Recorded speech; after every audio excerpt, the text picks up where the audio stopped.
Olá, hoje vamos dar início à aula 2 da disciplina Administração Aplicada à Enfermagem, com o tema Abordagem das Escolas de Administração e Influência nas Organizações de Saúde. Um dos teoristas que podemos identificar é o Frederick Taylor, que ele foi o precursor da teoria científica da administração.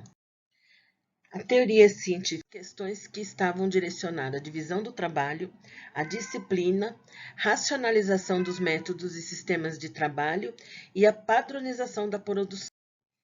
Qual que era a meta da produção? Para garantir padrões de produção, foi sugerido a seleção, o treinamento e o controle dos trabalhadores, para que eles pudessem trabalhar na linha de produção com excelência, produzindo bons materiais. Os paradigmas relacionados à teoria de Taylor é que acaba sendo que ocorre uma desumanização nas relações de trabalho, porque o colaborador, o empregado, o funcionário, ele acaba sendo robotizado, porque ele sempre está fazendo a mesma função da mesma maneira. E o que acaba levando isso? Uma desmotivação e uma baixa da produtividade, que acaba sendo algo negativo. Um outro precursor foi o Henrik Fayol, que ele vem falando da teoria clássica da administração. Ele fala da racionalização da estrutura administrativa. Então, a administração as empresas começam a ter departamentos, adoção de uma estrutura adequada e de um funcionamento compatível com essa estrutura. Então, a gente fala em departamentalização. Fayol ele coloca algumas propostas, que ele fala da questão da unidade de comando, era necessário ter uma chefia que liderasse os operários, A questão da divisão de trabalho, cada um com a sua função. E a especialização, as pessoas precisam ser especializadas naquele modo de produção, naquela linha de produção. E aí começa a ter uma amplitude de controle, ou seja, existe lá o chão de fábrica, um líder comandando os operários.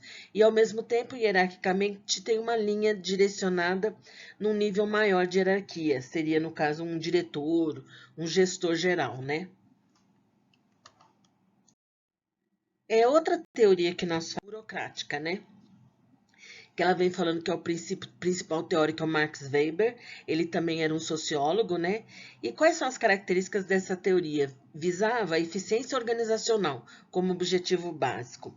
Tinha um caráter racional e sistemático, existia divisão do trabalho.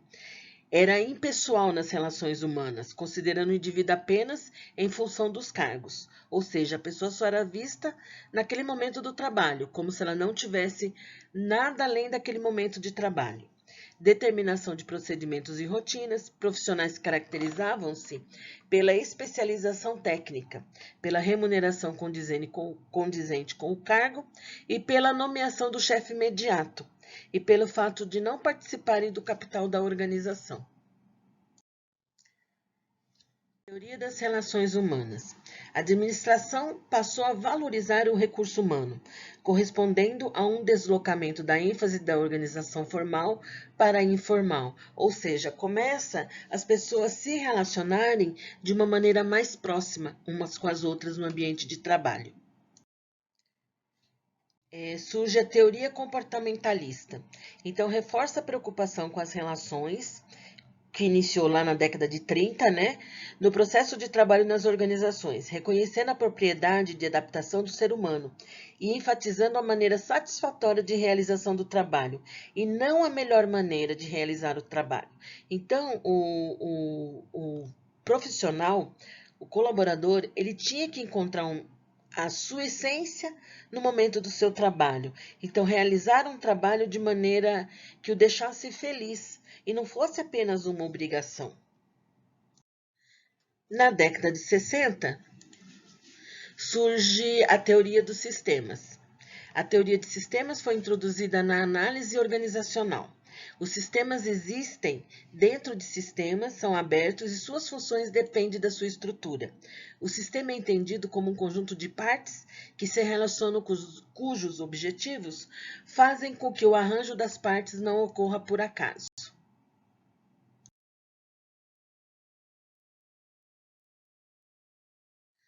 E décadas mais recentes, nós podemos falar da teoria contingencial. A teoria contingencial surge como resposta a estudos que buscam entender como uma empresa se comporta em diferentes cenários. Parte do princípio de que a organização é o processo de trabalho de uma empresa. São influenciados pelo ambiente externo em que se insere. Então, tudo o que acontece ao redor da organização, as questões sociais, as questões econômicas de um país, influenciam diretamente nas questões organizacionais. E em relação às organizações de saúde, né? Surgem modelos inovadores de gerência dentro das organizações de saúde. Na área da saúde, algumas tentativas têm sido implementadas no sentido de buscar modelos de gerências alternativos. Então, mescla-se um pouco do que vem das indústrias, do comércio, e tentar adaptar essas questões às organizações de saúde. A qualidade dos serviços prestados, a manutenção da organização e as satisfações dos trabalhadores devem ser garantidos. E as teorias e a organização hospitalar? Os hospitais foram tradicionalmente organizados à luz das teorias administrativas clássicas, ou seja, na questão de Fayol, na questão de Taylor, né? As estruturas aparecem extremamente rígidas, vários níveis hierárquicos, e a gente percebe isso. Vamos pensar na nossa classe de enfermagem, que nós temos o auxiliar de enfermagem, o técnico de enfermagem, o enfermeiro, depois vem um supervisor de enfermagem, depois um gerente de enfermagem e acima ainda um diretor geral da organização, né? Então, existem vários níveis hierárquicos. Existe centralização do poder, limita a autonomia e responsabilidade dos níveis, né? Os intermediários gerenciais e operacionais, existem essas camadas nas esferas hierárquicas, e acentuada a valorização da função de controle, enquanto a fiscalização da produção. Então, ou seja, o controle é bastante rígido, porque, na verdade, você precisa entregar qualidade da assistência prestada, né, ao paciente. E a saúde é a questão da atualidade, né? O sistema de saúde atual está fragmentado, no sentido da complementaridade da atenção à saúde, e ele é caracterizado como o quê? Alto consumo de recursos, tanto de materiais como recursos humanos. Com a pandemia a gente viu isso nitidamente, que teve até falta de recursos humanos e de materiais. Ocorre uma baixa produtividade, porque as pessoas estão adoecendo por conta do estresse que envolveu toda a questão da pandemia do Covid-19, não consegue responder às expectativas da população e os profissionais envolvidos. Isso é muito atual, né? Porque a demanda de atendimento aumentou muito, mesmo fazendo os hospitais de campanha, mesmo tentando atender a população de uma maneira geral, foi uma coisa que não deu para atender as expectativas de todos. E o Sistema Único de Saúde? Ele vislumbra uma reorganização gerencial, né? Que ele coloca uma adoção de modelos gerenciais flexíveis, garantia da participação popular como estratégia de ação, a comunidade está envolvida nas questões da saúde, deve haver uma transformação na prática das ações de saúde, por meio do envolvimento dos profissionais, dos serviços e com o paciente, né?